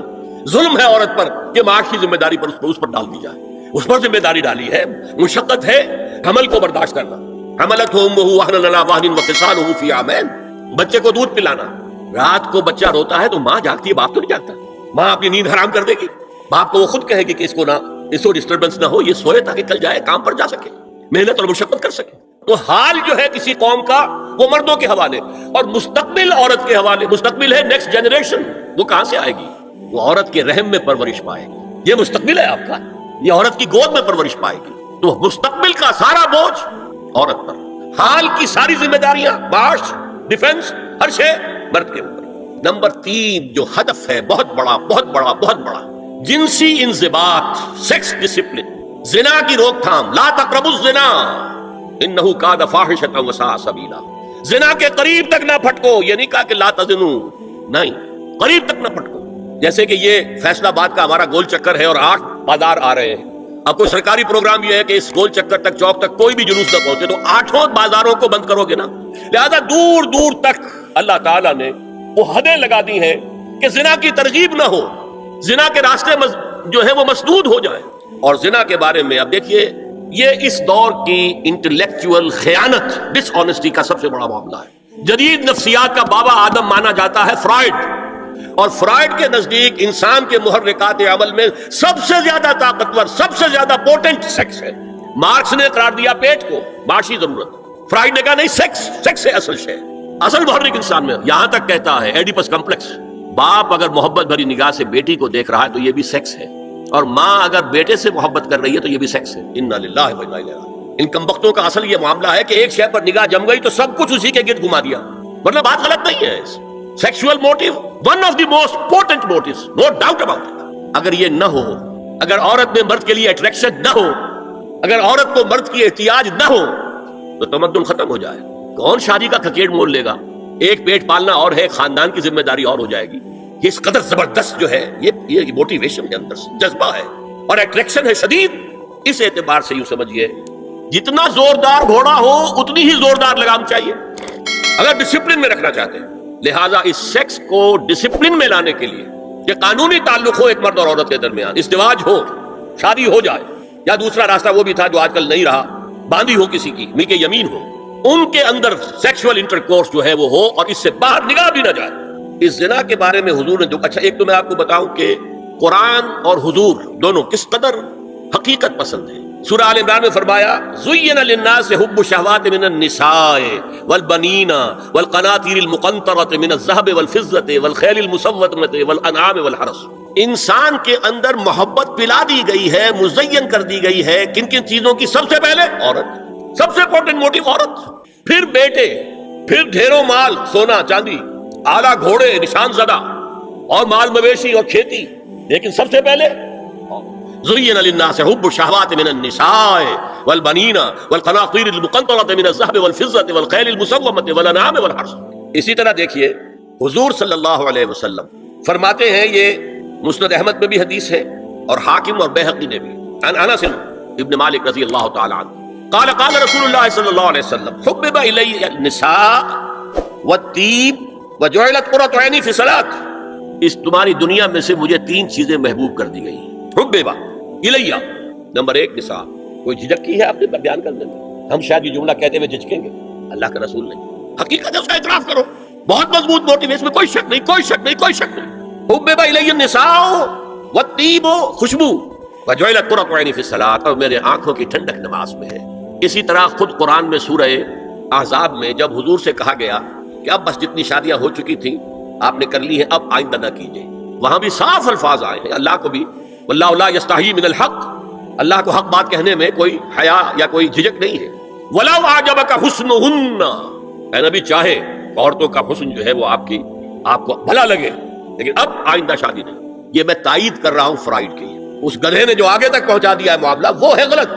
بنیادی بات صحیح ہے، قرآن مجید کے مطابق ہے. یہ سیکس موٹیو بہت سخت ہے، بہت زوردار ہے. اب زنا جو ہے اس کے لیے حضور نے جو کچھ فرمایا وہ سن لیجئے. عن ابن عباس قال ما رأيت شيئا اشبه باللمم مما قال ابو هريرة عن النبي صلى الله عليه وسلم. حضور کی حدیث ہے، ان اللہ كتب على ابن آدم حظه من الزنا. ادرک ذالک لا محال، اللہ تعالیٰ نے ہر انسان کا زنا میں ایک حصہ لکھ دیا ہے جو اس کو پہنچ کر رہے گا. فزنا العین النظر، آنکھوں کا زنا ہے نامحرم عورت کو دیکھنا، یہ بھی زنا ہے. اگر زنا کو روکنا ہے تو یہاں پر بھی قدغن لگے گی. ایک جگہ آیا ہے حدیث میں النظر سہم، یہ تیر ہے، یہ نظر جو ہے نگاہوں کے تیر. یہ تو آپ شاعری کے اندر بھی اور گانوں کے اندر بھی نگاہوں کے تیر سنتے ہیں کہ نہیں سنتے؟ النظر سہم، یہ تیر ہے. وزنا اللسان النطق یا منطق، زبان کا زنا ہے کسی عورت سے گفتگو کر کے چٹخارے لینا. عورت کی آواز میں بھی ایک لوچ ہے، حسن ہے. اللہ تعالیٰ نے اسے سراپا ایسا بنایا ہے کہ مرد کے لیے اس کی ہر شے کے اندر اٹریکشن ہے، اس کی آواز میں اٹریکشن ہے. والنفس تمنا و تشتہی، اور باقی رہ گیا نفس، وہ تمنا کرتا ہے کہ اب میں اس سے آگے بھی بڑھوں اور زنا بھی کر لوں. والفرد یصدق ذلک کلہ او یکذب، لیکن یہ ہو بھی سکتا ہے نہیں بھی ہوتا، لیکن یہ زنا تو کر چکا نا. کان کا زنا اس نے کر لیا، آنکھ کا زنا اس نے کر لیا، زبان کا زنا اس نے کر لیا. ایک تو زنا کی تعریف میں لایا. ایک اور روایت ہے جو مسلم میں ہے، کہ نبی ہریرہ کتب علی ابن آدم نصیبہ من الزنا مدرک ذلک لا محالہ فالعینان زناہما النظر والاذنان زناہما الاستماع واللسان زناہما الکلام والید زناہا البطش والرجز زناہا الخطأ والقلب یہوی وطننا. یہ زبان کا بھی زنا ہو رہا ہے، کان کا بھی زنا ہو رہا ہے، ہاتھ کا بھی ہو رہا ہے، کہیں لمس کیا ہے عورت کے جسم کو، ہاتھ ملایا ہے اس سے، اور چل کر کہیں جا رہا ہے دیکھنے کے لیے، یہ پاؤں کا زنا ہو رہا ہے. یہ ہے زنا کی شکلیں جو محمد الرسول اللہ صلی اللہ علیہ وسلم نے بیان کی. تو زنا کا روک تھام، زنا کی جو ہمارے معاشرتی اہداف کے اندر بہت اہم ہے، بہت اہم ہے، بہت اہم، ورنہ معاشرہ ٹوٹ پھوٹ کا شکار ہو جائے گا. میاں بیوی میں اعتماد نہیں ہے، بے اعتمادی کی فضا میں اولاد جو پلے گی اس کی منفی نفسیات ہوں گی، کبھی مثبت نفسیات نہیں ہو سکتی. والدین میں محبت ہے، آپس میں اعتماد ہے، تو ایک دوسرے پر اعتماد ہے، ایک دوسرے کا لحاظ ہے، ایک دوسرے کی دل جوئی ہے، ایک دوسرے کی مدد ہے. یہ ساری چیزیں جو ہے وہ ایک فضا پیدا کرتی ہے گھر کے اندر، وہ ایک نارمل، ایک صحت مند فضا جس میں کہ نئی نسل پروان چڑھے گی تو وہ ایک پازیٹیو اور مثبت نفسیات لے کر پیدا ہو. اچھا اور دیکھیے اس میں کیا کیا کچھ حضور کی طرف سے آئے ہیں. حضرت جابر بن عبداللہ فرماتے ہیں من کان یؤمن باللہ والیوم الاخر فلا یخلون بامرأۃ لیس معها ذو محرم فإن ثالثہما الشیطان، رواہ احمد. دیکھو جو شخص بھی اللہ پر اور یوم آخر پر ایمان رکھتا ہو وہ کبھی کسی اجنبی عورت کے ساتھ خلوت میں نہ رہے، ملاقات نہ کرے جس کے ساتھ کہ اس کا کوئی محرم شامل نہ ہو. کوئی عورت آئی ہے آپ سے مسئلہ پوچھنے کے لیے، اس کا باپ، اس کا بیٹا، اس کا بھائی، اس کا شوہر ساتھ ہونا چاہیے، اکیلے نہیں. اس لیے کہ ثالثہما الشیطان، جہاں یہ ایک مرد اور ایک عورت جو ایک دوسرے کے لیے نامحرم ہے جب ملیں گے تیسرا وہاں شیطان موجود ہے. اسی طرح حضرت ابن عباس کی روایت ہے لا یخلون رجل بامرأۃ الا ومعها ذو محرم ولا تسافر المرأة الا مع ذی محرم.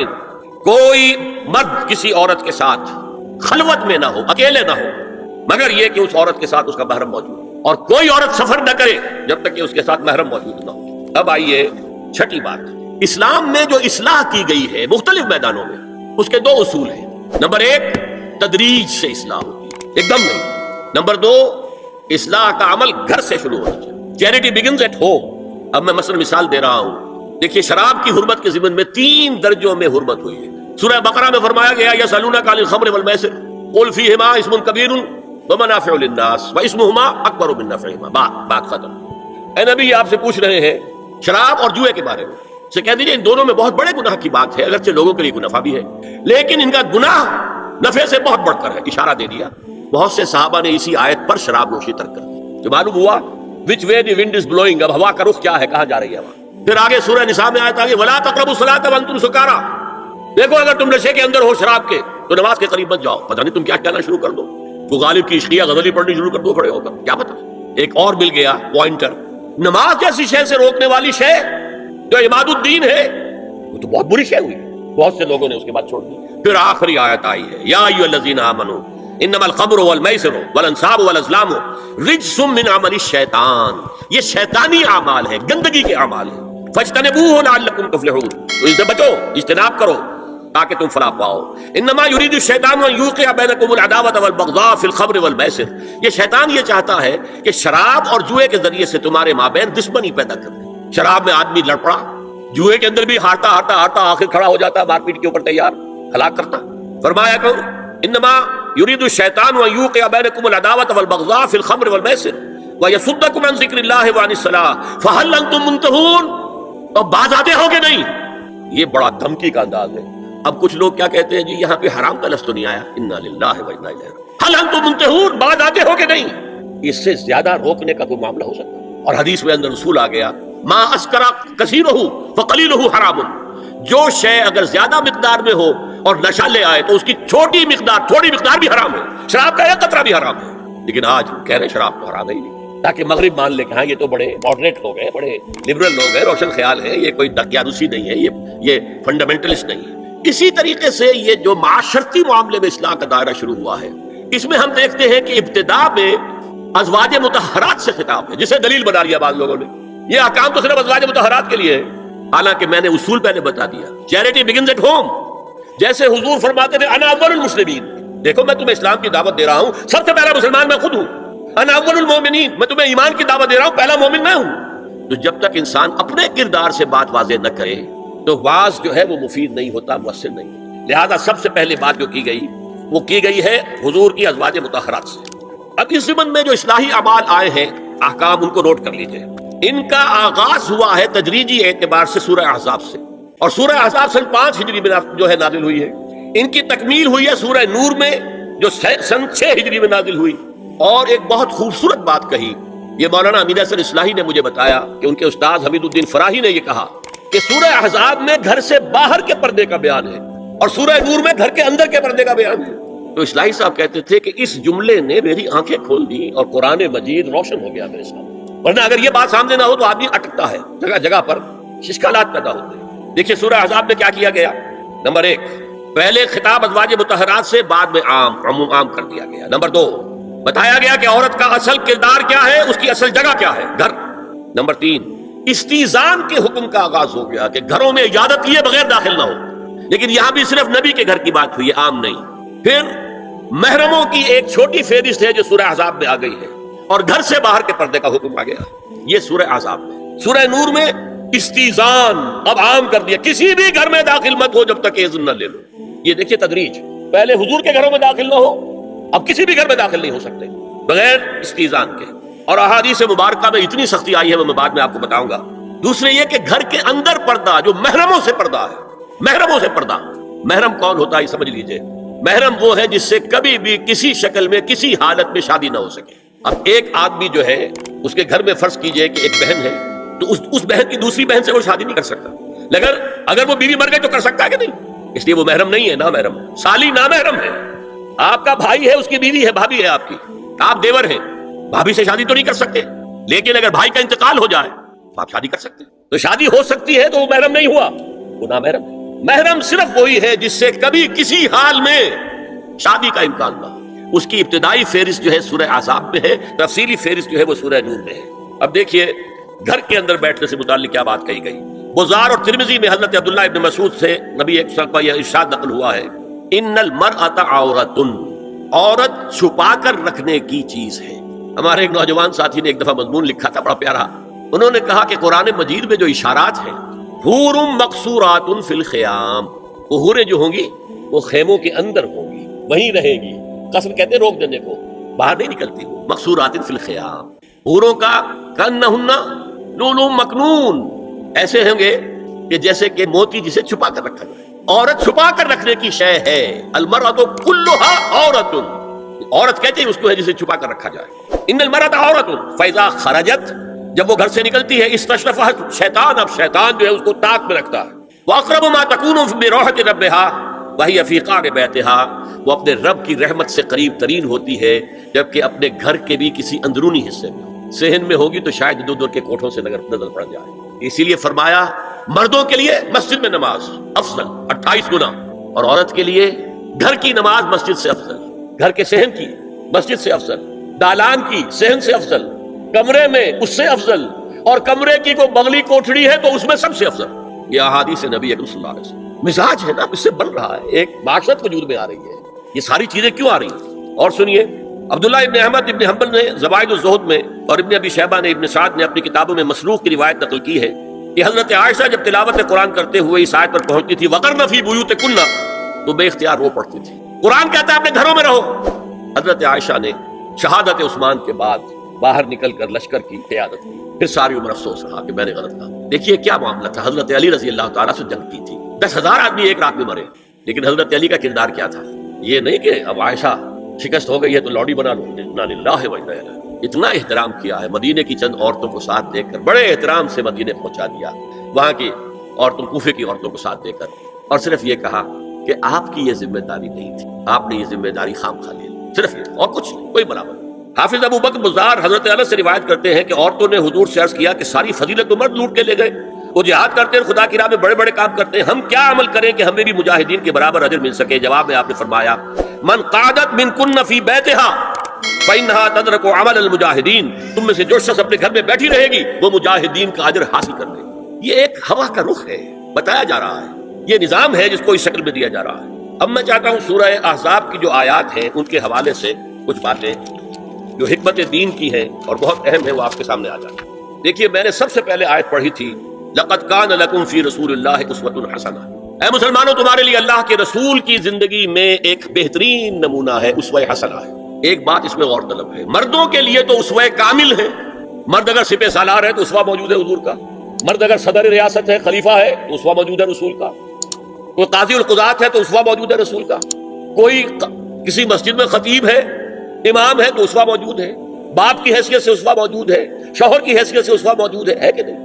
مردوں کی کوئی حیثیت ایسی نہیں جس کے لیے اسوہ حضور کی زندگی میں نہ ہو، لیکن ایک خلا ہے، عورت کی نسوانی زندگی کے لیے تو حضور کی زندگی میں کوئی اسوہ نہیں ہو سکتا، حضور مرد ہے۔ یہ ہے فلسفہ، یہ ہے حکمت دین، کہ جس صورت میں یہ آیت آئی لقد کان لکم فی رسول اللہ اسوۃ حسنۃ لمن کان یرجو اللہ والیوم الآخر وذکر اللہ کثیرا، اے لوگو، اے مسلمانوں، تمہارے لیے اللہ کے رسول کی زندگی میں ایک اسوہ کامل ہے، عمدہ اسوہ ہے ہر اس شخص کے لیے جو اللہ کا امیدوار ہے اور یوم آخر کو بھی مانتا ہے اور اللہ کا ذکر کرتا ہے کثرت سے۔ اب اس خلا کو پر کیسے کیا جائے؟ حضور کی ازواج کو بنایا گیا اسوہ خواتین کے لیے، اور یہی ایک بہت سی اور بھی حکمتیں ہوں گی، ایک حکمت یہی تعدد ازدواج میں ہے، اور حضرت عائشہ کی اتنی کم عمر میں شادی کرنے میں ہے کہ دیر تک وہ امت کو پڑھاتی رہی، شوہر اور بیوی کے درمیان خالص پرائیویٹ معاملات کے اندر بھی ہدایت دیتی رہی۔ آخر وہ بھی انسان کی ضرورت ہے کہ نہیں؟ آپ کو معلوم ہے ایک مرتبہ بعض صحابہ نے آ کر کہا حضور یہ یہودی جو ہے ہم پر طنز کرتے ہیں کہ تمہارے نبی تمہیں بڑی چھوٹی چھوٹی باتوں کا حکم دیتے ہیں۔ آپ نے فرمایا کہ ہاں، ہمارے نبی نے تو ہمیں استنجا کرنا بھی سکھایا، بجائے کسی کمپلیکس کے انفیریورٹی کے سپیریورٹی کی بات کرو۔ استنجا ضروری شے نہیں ہے، گندگی سے نجات پانا ضروری شے نہیں ہے، طہارت ضروری شے نہیں ہے، ہمارے نبی نے تو استنجا کرنا بھی سکھایا۔ تو تعلق زن و شوق کون بتائے گا؟ حضور بتائیں گے کسی کو؟ ازواج کو ضرورت ہوتی ہے، بڑا مسئلہ ہے، روزے میں کہاں تک جا سکتا ہے انسان، آخر کون بتائے گا؟ ازواج مطہرات نے بتایا۔ تو اسوہ بنانے کے لیے دیکھیے یہ آیات آئی ہیں، یہ 3 آیتیں سورہ احزاب کی، یوں سمجھیے کہ نچوڑ ہے اس مسئلے میں۔ یا نساء النبی لستن کاحد من النساء، اے نبی کی بیویوں تم عام عورتوں کے مانند نہیں۔ تو کیا وہ عورتیں نہیں تھیں؟ عورتیں تو تھیں۔ کیا ان کے احساسات عورتوں والے نہیں تھے؟ وہ تو تھے۔ کیا بات ہے، تم نبی کی بیویاں ہو، تمہیں اسوہ بننا ہے۔ ان اتقیتن فلا تخضعن بالقول، اگر تمہیں واقعی اللہ کا تقوی اور خوف ہے تو کسی اجنبی سے اگر بات کرنے کی ضرورت پیش آ جائے تو اپنی آواز میں لوچ مت پیدا کرو۔ فیطمع الذی فی قلبہ مرض، کہ جس شخص کے دل میں کوئی روگ ہے، گندگی ہے، وہ کوئی آس لگا بیٹھے کہ یہ جو مجھ سے گفتگو کر رہی ہیں، جس انداز میں کر رہی ہیں، جس لگاوٹ کے ساتھ کر رہی ہیں، تو کوئی نہ کوئی موقع ہے میرے لیے۔ انا للہ و انا الیہ راجعون، کرخت آواز میں بات کرو، وقلن قولا معروفا، اور معروف بات کہو، صرف اس سے آگے بڑھنے کی کوئی ضرورت نہیں۔ وقرن فی بیوتکن ولا تبرجن تبرج الجاہلیۃ الاولی، اور قرار پکڑو اپنے گھروں میں، وقار کے ساتھ رہو اپنے گھروں میں، تمہاری اصل جگہ گھر ہے، باہر نکلنا تمہارا کام نہیں ہے۔ ہاں ضرورت ہو سکتی ہے، اس کا بعد میں ذکر آ جائے گا، لیکن فلسفہ کیا ہے؟ عورت کی اصل جگہ اس کا گھر ہے۔ یہ ڈیوٹیز کی تقسیم کر دی گئی ہے اللہ کی طرف سے، اس میں عورت کا اصل مقام اس کا گھر ہے۔ میں حدیث سنا چکا ہوں کہ جب گھر سے عورت نکلتی ہے تو شیطان تاکتا ہے اس کو، اور پھر ظاہر بات ہے کہ اسے جو فتنے پیدا ہوتے ہیں وہ سب شیطان کے ذریعے سے ہوتے ہیں۔ ولا تبرجن تبرج الجاہلیۃ الاولی، اور جو جاہلیت تھی، اسلام کے آنے سے پہلے کا جو دور تھا، اس میں جس طرح تم بند سمر کر اور لوگوں کی نگاہوں میں آنے کے لیے نکلتی تھی، اب وہ طریقہ اختیار نہ کرو۔ دیکھیے یہ بھی ایک بڑا نفسیاتی نقطہ ہے۔ مرد کے اندر قوت ہے، وہ اپنی قوت کا ظہور چاہتا، کبھی جی چاہتا ہے دیوار کو کندھا دے مارے، راستہ چلتے کسی کو لگا کندھا، قوت ظہور چاہتا ہے۔ عورت کے پاس سب سے بڑا سرمایہ اس کا نسوانی حسن ہے، جسمانی طاقت تو نہیں ہے نا، اس کے اندر ایک ارج ہے کہ اپنے آپ کو ظاہر کرے۔ اس کا نام تبرج، بروج کہتے تھے ان برجیوں کو کہ جو فصیلوں کے اوپر ہوتی تھی، اور ظاہر بات ہے دور سے مسافر آ رہا تو پہلے تو برجی نظر آتی تھی نا، تو نگاہوں میں آنا، نگاہوں میں کھپنا، یہ تبرج۔ تو تم جس طرح پہلے بناؤ سنگھار کر کے نکلا کرتی تھی، اور تبرج الجاہلیہ اب وہ چھوڑ دو۔ واقعن الصلاۃ وآتین الزکات، اور نماز قائم رکھو، زکات ادا کرو، وَأَطِیعُوا اللَّهَ وَرَسُولَهُ، اور اللہ اور اس کے رسول کی اطاعت پر کاربند رہو۔ اب آئے الفاظ جو اہم ترین ہیں، انما یرید اللہ لیذھب عنکم الرجس اہل البیت ویطہرکم تطہیرا۔ اے نبی کے گھر والیو، اللہ یہ چاہتا ہے کہ تم سے ہر طرح کی برائی، ہر طرح کی ناپاکی کو دور کر دے اور تمہیں پاک کر دے۔ پاک کرنا کر خوب خوب خوب خوب، تطہیرا، یطہرکم تطہیرا۔ کیوں؟ تمہیں نمونہ بننا ہے، تمہیں اسوہ بننا ہے۔ یہ الفاظ اصل میں آئے ہیں قرآن مجید میں ازواج مطہرات کے بارے میں۔ سارا جملہ چل رہا ہے یا نساء نبی سے۔ ہمارے کچھ دوستوں نے اسو کہا ہے کہ اہل بیت سے مراد حضرت علی، حضرت فاطمہ، حضرات حسنین ہیں۔ وہ بھی حضور نے فرمایا، میں نے ایک ٹی وی مذاکرے کے اندر بھی جب کچھ حضرات کہہ رہے تھے کہ اہل بیت تو اصل میں وہ ہے، میں نے کہا نہیں، اصل میں بیویاں ہیں لیکن وہ بھی اہل بیت ہیں۔ حضور نے ایک چادر میں جب سمیٹا سب کو، یہ بھی اللہم ہؤلاء اہل بیت، یہ بھی میرے اہل بیت ہیں۔ سلمان منا اہل البیت، سلمان بھی ہمارے اہل بیت میں سے، جو جتنا قریب ہوا۔ لیکن قرآن میں یہ لفظ آتا ہے صرف بیویوں کے لیے، ازواج کے لیے۔ حضرت ابراہیم کے پاس جب فرشتے آئے تھے حضرت اسحاق کی ولادت کی خبر دینے کے لیے، تو جب حضرت سارہ نے سنا تو وہ آئیں اپنے 72 مارتی ہوئی اپنے پیشانی پر، آلد وانا عجوز وہذا بالی شیخا، کیا میں جنوں گی اب جبکہ میں بڑھی پھوس ہو گئی ہوں اور میرا یہ شوہر جو ہے یہ بھی بڑھا پھوس ہے۔ 100 برس کی عمر تھی حضرت ابراہیم علیہ السلام کی، اور کتنی ہوگی اس کے آس پاس ہی ہوگی، 90-95 حضرت سارہ ہوگی۔ اس کو فرشتوں نے کہا تھا کہ کیا آپ اللہ کی رحمت سے مایوس ہو گئی؟ السلام علیکم وبرکاتہ اہل البیت، اے نبی کے گھر والی، اے نبی کے گھر والوں، تم پر اللہ کی سلامتی ہو، رحمت۔ تو اہل بیت کا لفظ قرآن میں 2 جگہ آیا ہے، یا حضرت سارہ کے لیے، حضرت ابراہیم کی زوجہ، اور یا نساء النبی۔ تمہیں تو پاک کرنا ہے، پوری طرح پاک کرنا ہے، پوری طرح پاک کرنا ہے تاکہ تم اسوہ بن جاؤ۔ جو خلا ہے اسوہ محمدی میں صلی اللہ علیہ وسلم، وہ تمہارے ذریعے پورا کرنا ہے۔ اس لیے پہلا خطاب جو ہے، اب یہ دونوں باتوں سے ہو گیا، ایک تو چیریٹی بگنز ایٹ ہوم، جو بھی اصلاح کا عمل ہو گھر سے ہونا چاہیے، اور نمبر 2 یہ کہ ازواج مطہرات کو امت کی تمام خواتین کے لیے ہمیشہ کے لیے اسوہ بنانا ہے۔ اسی طریقے سے استیزان کا معاملہ بھی آیا ہے، لیکن وہ بھی صرف نبی کے گھروں تک آ رہا ہے۔ یا ایھا الذین آمنوا لا تدخلوا بیوت النبی حتی یؤذن لکم، اہل ایمان نبی کے گھروں میں داخل نہ ہوا کرو جب تک کہ اذن نہ دیا جائے۔ یہ پرائیویسی، گھر کی پرائیویسی، اس پر میں تفصیل سے بعد میں بات کروں گا، چونکہ تفصیل اس کی آئی ہے سورہ نور میں۔ میں نے عرض کیا نا، ان احکام کا آغاز ہوا جیسے شراب کی حرمت، آغاز سورہ بقرہ، پھر سورہ نساء، پھر سورہ مائدہ۔ اسی طرح اس کا اختتام جو ہوا ہے وہ سورہ نور میں ہے، تو مت داخل ہوا کرو۔ اور اس کے بعد فرمایا وَإِذَا سَأَلْتُمُوهُنَّ مَتَاعًا فَاسْأَلُوهُنَّ مِنْ وَرَاءِ حِجَابٍ، اور دیکھو اگر نبی کی بیویوں سے کوئی چیز مانگنی ہو تو پردے کی اوٹ سے مانگو۔ یہ حجاب کا لفظ آیا ہے، جس کو کہا جاتا ہے کہ حجاب کا کوئی حکم قرآن میں ہے ہی نہیں۔ پہلے وہاں کے گھر کھلے ہوتے تھے، دروازے پر کوئی پردہ وردہ نہیں ہوتا تھا، اور گھر کوئی کنالوں کے اور ایکڑوں کے تو نہیں ہوتے تھے، چھوٹے چھوٹے گھر۔ لیکن یہاں پر فرما دیا گیا پردے، اس کے بعد سے جب سے یہ آیت اتری گھروں کے اوپر پردے ڈال دیے گئے۔ اب ظاہر بات ہے کہ اس میں چہرے کا پردہ ہی ہوا نا، چہرے کا پردہ ہے حجاب، اسی کو حضرت عائشہ نے آیت الحجاب قرار دیا ہے۔ اور پھر دیکھیے جو ریئلزم ہے، ریئلزم میں نے کہا تھا نا کہ اللہ نے بھی فرمایا کہ سب سے زیادہ محبت انسان میں عورت کی ہے، حب زین للناس حب الشہوات من النساء، اور پھر اس کے بعد نبی فہرست حضور نے فرمایا حبب الی النساء والطیب۔ یہاں بھی فرمایا گیا ذالکم اطہر لقلوبکم وقلوبہن، یہ زیادہ پاکیزہ بات ہوگی تمہارے دلوں کے لیے بھی اور ان کے دلوں کے لیے۔ اگر نبی کی بیوی بے حجاب تمہارے سامنے آ جائے گی تو وہ نبی کی بیوی ہے، اور ازواج مطہرات ہونے کی وجہ سے تمہاری ماں بھی ہے، لیکن ایک عورت بھی تو ہے، اور تم چاہے صحابی ہو، کچھ بھی ہو، تم مرد بھی تو ہو۔ یہ مرد اور عورت کے درمیان جو کشش ہے، یہاں بھی اس کا ساتھ۔ نبی کی بیویوں کو بھی یہ نہیں کہا کہ اس سے ماوراء ہے، معصوم تو کوئی نہیں نبی کے علاوہ، وہ تو اللہ کہہ رہا ہے ہم تمہیں پاک کر دینا چاہتے ہیں، پوری طرح پوری طرح پوری طرح پاک کر دینا چاہتے ہیں تاکہ تم تمام خواتین امت کے لیے اسوہ بن جاؤ۔ فرمایا یہ جو پردے کی اوٹ سے کوئی شے لینا دینا ہے، اس سے یہ تمہارے دلوں کے لیے بھی زیادہ پاکیزہ بات ہے، ان کے دلوں کے لیے بھی۔ یہ ہے اللہ تعالیٰ کا حکم سورہ احزاب کے اندر۔ اس کے بعد اسی سورہ احزاب میں اس سے جو مستثنا ہے، گھروں میں اذن لیے بغیر بھی داخل ہو سکے، جن کے سامنے ازواج مطہرات اپنے کھلے چہرے کے ساتھ آ سکتی تھی، ان کی ایک فہرست دی گئی۔ یہ مختصر فہرست ہے۔ لا جناح علیہن فی آبائہن ولا ابنائہن ولا اخوانہن ولا ابناء اخوانہن ولا ابناء اخواتہن ولا نسائہن ولا ما ملکت ایمانہن واتقین اللہ ان اللہ کان علی کل شیء شہیدا۔ کوئی حرج نہیں ہے ازواج مطہرات پر ان کے باپوں کے سلسلے میں۔ ابو بکر آئے تو جائیں سیدھے حضرت عائشہ کے حجرے میں، کون روکے گا؟ اور بیٹوں کے اور ان کے بھائیوں کے اور ان کے بیٹوں کے بھائی بھتیجے اور ان کی بہنوں کے بیٹے یعنی بھانجے ولا نسائہن، نسائہن اس کو میں چاہتا ہوں نوٹ کریں آپ، اپنی عورتیں، جان پہچان کی عورتیں، اجنبی عورتیں نہیں. اس پر مزید گفتگو ہوگی سورہ نور کے حوالے سے. ولا ما ملکت ایمانہن، اور جو ان کے ملک یمین ہیں. ان میں ایک رائے یہ ہے کہ مراد صرف بانیاں ہیں، اور ایک مراد یہ ہے کہ اس میں مرد غلام بھی شامل ہیں. ایک رائے یہ ہے کہ مرد غلام جب تک کہ ابھی وہ بالغ نہ ہو، بچہ ہو. یہ آراء ہے علیحدہ. واتقین اللہ ان اللہ کان علی کل شیء شہیدا، اور اللہ کا تقوی اختیار کرو، یقیناً اللہ ہر چیز کو دیکھ رہا ہے. اب آئیے سورہ نور کی طرف. اب میں یہاں پر سورہ نور میں آغاز جو ہوا ہے سورہ نور کا، وہ سب کو معلوم ہے. زنا کی کیا حد ہے، سزا کیا ہے. غیر شادی شدہ زانی یا زانیہ، اس کی سزا 100 کوڑے. اور اگر کوئی الزام لگائے اور ثبوت پیش نہ کر سکے، 4 گواہ نہ لا سکے، تو قذف کی حد کیا ہے، 80 کوڑے. اس کے بعد اصل میں جو زنا کا سد باب کرنے کے لیے احکام ہے وہ آئے. چنانچہ اس میں سب سے پہلے کیا ہوا، استیزان کا حکم بڑی تفصیل کے ساتھ آیا، بہت تفصیل کے ساتھ آیا. یا ایھا الذین آمنوا لا تدخلوا بیوتا غیر بیوتکم حتی تستأنسوا وتسلموا علی اہلھا ذلکم خیر لکم لعلکم تذکرون.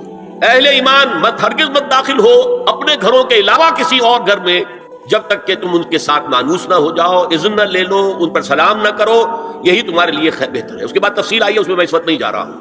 اور جو لوگ اس پر عمل نہیں کرتے ان کے بارے میں قرآن مجید کیا کچھ، حضور کیا کچھ فرما رہے ہیں، یا سن لیجیے. بہت سخت احکام. عن ابی ہریرہ رضی اللہ عنہ ان رسول اللہ صلی اللہ علیہ وسلم قال لو ان امرا اطلع عليك بغیر اذن فخذفته بحشاة ففقعت عینه ما كان عليك من جناح. متفق علیہ، بخاری اور مسلم دونوں کی ہے. اگر کوئی شخص تمہارے گھر میں بغیر اجازت کے داخل ہو جائے اور تم اس کی سزا کے طور پر اس پر کنکریاں پھینکو اور اس کی آنکھ پھوٹ جائے کنکری سے، تو تم پر کوئی گناہ نہیں ہے. بغیر اجازت کے گھر میں آ گیا ہے، بغیر اذن کے، بغیر استئذان کے کنکریاں مارو اور کنکری سے آنکھ پھوٹ جائے، فما كان عليك من جناح، کوئی حرج نہیں. اسی طرح آیا ہے من اطلع على قوم بغیر اذنهم ففقعوا عینه فقد حضرت عینه. یہ ابو داؤد کی روایت ہے. جو شخص بغیر اذن لیے کسی کے گھر میں داخل ہوا ہے اور اگر اس نے اس کی آنکھ پھوڑ دی تو اس کے اوپر کوئی ہرجانہ نہیں ہے، کوئی اس کی دیت نہیں، کوئی ہرجانہ نہیں. اجازت لینے کے ضمن میں کیا ہے، حضور نے طریقہ بتایا. 3 مرتبہ پکارنے کی حد مقرر کر دیا. فرمایا اگر تیسری مرتبہ پکارنے پر بھی جواب نہ آئے تو واپس ہو جاؤ. قرآن میں بھی ہے اذا قیل لکم ارجعوا فارجعوا، اگر تم وہ کہتے چلے جاؤ، ملاقات نہیں ہو سکتی، چلے جاؤ. ہاں اگر آپ ٹائم لے کر آئے ہیں تب بات دوسری ہے، پھر تو اس کو ملنا ہے. لیکن آپ ایسے ہی پہنچ گئے ہیں، پتہ نہیں وہ اپنی کس مصروفیت میں ہے، آپ کا حق نہیں ہے کہ وہ آپ کو ریسیو کرے اور آپ سے بات کرے. اذا قیل لکم ارجعوا فارجعوا. اور برا نہ مانو کہ میرا یہ معاملہ کیا، میں آیا تھا اور مجھے جو ہے مجھ سے ملاقات نہیں. اور اس سلسلے میں ایک بڑا دلچسپ واقعہ ہے. ایک مرتبہ آپ حضرت سعد ابن عبادہ کے ہاں گئے اور السلام علیکم ورحمۃ اللہ کہہ کر 2 دفعہ اجازت طلب کی، مگر اندر سے جواب نہ آیا. تیسری مرتبہ جواب نہ ملنے پر آپ واپس ہو گئے. حضرت سعد اندر سے دوڑ کر آئے اور عرض کیا یا رسول اللہ، میں آپ کی آواز سن رہا تھا مگر میرا جی چاہتا تھا کہ آپ کی زبان مبارک سے میرے لیے جتنی بار بھی سلام و رحمت کی دعا نکل جائے اچھا ہے. تیسری مرتبہ بھی آپ کہیں.